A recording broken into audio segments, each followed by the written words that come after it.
guys. I'm gonna talk about something that's happening right now. It's actually pretty fucking scary. There's a bill. It was just passed in the House of Representatives. I mean, what it is about is to prevent homegrown terrorism and for other purposes. What it defines a homegrown terrorist, it says anyone who has planned use or threatened use of force or violence by a group or individual born, raised, or based and operated primarily within the United States. It says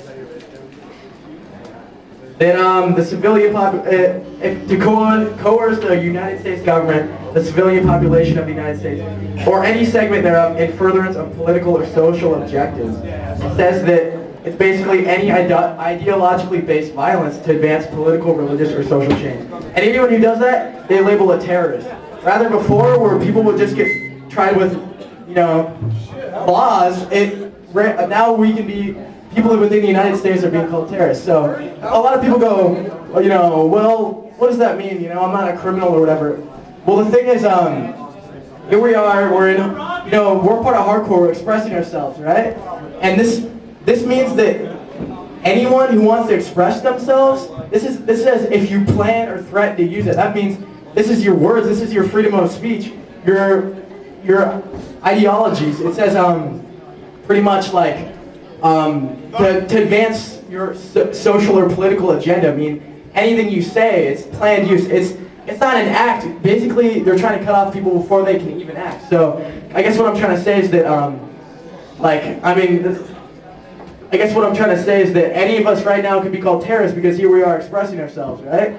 And I have political agendas, I have social agendas, and I get up on the stage and I fucking sing about them and stuff, and it's important and stuff like that. So, I'm just fucking scared because at any time, people can be picked off for that shit. And if anyone wants to go beyond hardcore and do something politically, or, say they care about, animal rights or anti-war, and they choose to do any action involved in that, they can be called a terrorist. And, I know I've been involved in stuff like this, so what we really need to do is we need to look out for each other because, if people are trying to go outside of hardcore and actually do things and create social change, we need to use this community to stand together and look out for each other because, we don't want our friends going to fucking jail for life, We don't want our friends being called terrorists and shit like that. So, just look up this bill. It's called, shit. It's HR 1955. If you just look for, this homegrown terrorist and radical